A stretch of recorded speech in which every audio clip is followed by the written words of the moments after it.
All right, hello everybody. Welcome to the channel, the Carolina Film Room. This is going to be kind of our first official video. I put one out the other day as kind of a practice dry run, see what kind of problems I encountered. So for this week, I was able to get set up with OBS to hopefully improve the video quality a little bit. I'm working on getting a new mic, which will hopefully be in next week.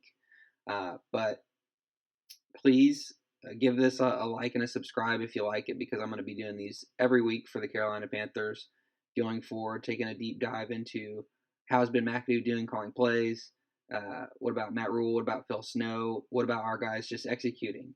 When we lose, my goal is to figure out why on earth we lost. When a play works, I want to know why it works, and we're going to talk through those things and have some good discussion about that, hopefully. So the last video was a bit depressing. We looked at a lot of things that did not work from the Browns game, a lot of things that led to us dropping that game to the Browns.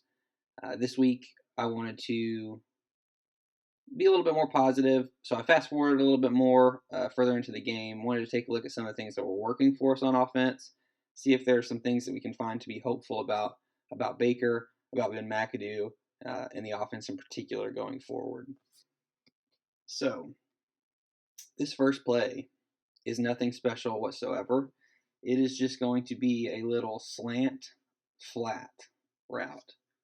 Very traditional passing concept, and I really like the call. It looks to me like they're in some sort of probably cover two, if I had to guess, right? We've got two high safeties. I think that when these guys drop out, when he drops out of this inside backer here, both of these guys are dropping into pretty typical cover two zones. This corner is going to fall off this pretty quick.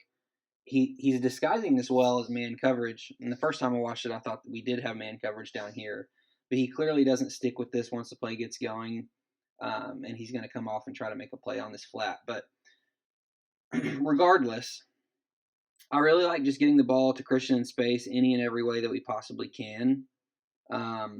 This backer, based on where he's aligned, is going to have a really hard time helping. So if we can just get it out, if this slant can hold this corner for even a moment, we get the ball to Christian with enough time to make a move, good things are going to happen. And I feel very confident in saying that. So we'll play this thing out, see what happens. Okay. So, yeah, pretty much exactly what we thought. Because it's cover two, this corner has got his eyes in the backfield. He's going to notice as soon as Baker sets up to throw to CMC. Look at that. He comes right off. Typical cover two coverage. This backer is very far away. Going to be a hard time for him to come down and make a play on this. And if we go forward here, this corner is going to swing and miss on Christian. And the backer is going to clean it up after he's 10 yards behind, having to play catch up. That is about as easy of an 8-yard gain as we will find in the NFL, and I'd love for us to do it a lot more. I think that Icky also does a nice job right here. He gets a good pass set. He gets some depth. Doesn't allow this edge defender to go over him, or around him, or bull rush him, and he prevents him from getting his hands up to influence his throw. So good on Icky. Okay. Next play we have got. Now this one is man coverage. Cover one. We're going to have 21 matched up with our fullback / tight end right here. We can tell that this guy right here is going to be matched up on Ian Thomas. Single high safety. And then the thing that really gives the man coverage away is how these guys are lined up right here. We talked in the last video about the eyes. Both of them are looking at the receivers. And more importantly, they're stacked matching our stack. If they were in some sort of cover 3 or cover 4 or even cover 2, this corner would be out here somewhere, guarding the space, not putting himself at a disadvantage to cover the space that he needs to cover. So we know it's man coverage, and I'm sure that Baker realizes that based on how he reacts to it. So essentially what we've got here is we've got DJ coming on an over. We've got Robbie carrying the numbers on a go route. And then we've got these two guys kind of crossing. This is a great concept to run against man. Somebody should be open. But I think that where you want to start and where I think the Baker does start is with these two guys, because we have a nice little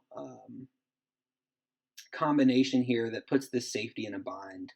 If the safety stays too far up here or hesitates, go ahead and hit the over, because it's going to be really difficult for either one of these corners to carry this all the way across the field.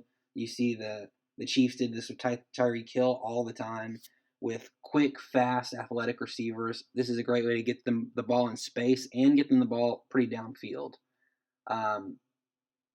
If, however, the safety comes flying over on the cross, then you've got one-on-one coverage with Robbie in this corner up here, and that is a pretty good way to take a shot too. If somehow all of those are covered, then the safety isn't helping down here in the flats. Both of these guys have run out of this area, and one of these two will be open on a crosser underneath. So let's see what happens here. As we thought, this corner is going to have a tough time sticking with DJ. He gets 2 or 3 yards of separation, and Baker puts an absolute dime on DJ, right in the numbers.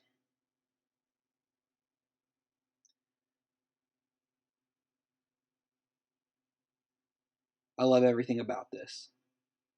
I love everything about this. 3rd and 3, need to convert. We don't just go conservatively like I feel like we would have last year and run the ball in between the A gaps to no success. We take a shot and it works out for us. Okay, 3rd play that we're going to take a look at is going to be this seam route to Ian Thomas. This is just a busted coverage, essentially.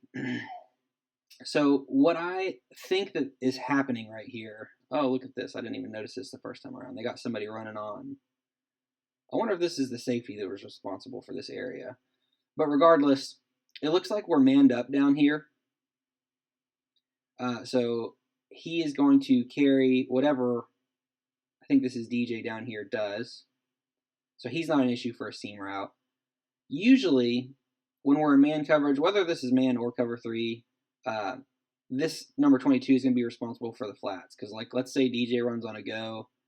We want to run Christian as a little dump off or flat route out of the backfield. Somebody's got to be there for that, and this is really the only logical choice. So he's likely not going to be an issue for carrying the seam either. We're going to see these guys drop back in typical, zone coverage drops for linebackers.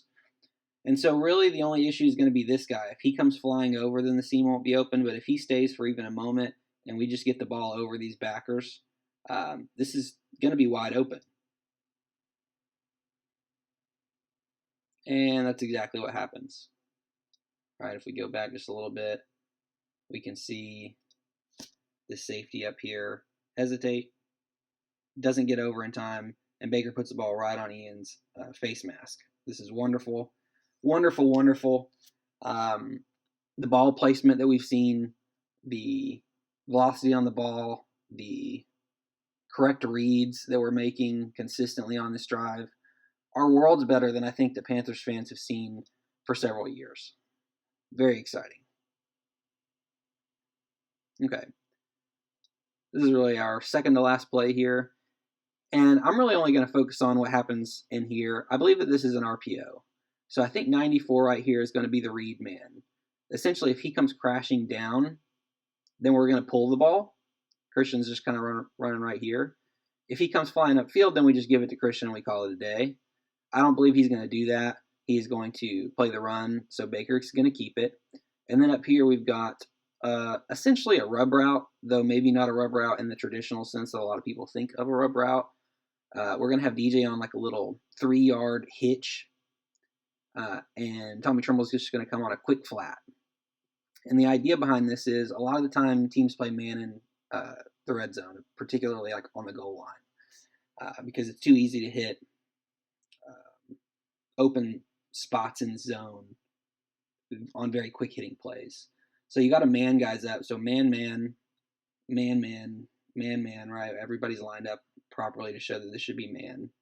And then what that's going to create is a little legal pick play where DJ's just going to get in the way of this guy that is covering Tommy. I really like the play design. I think this is a good red zone play for us. And let's just see how we execute it.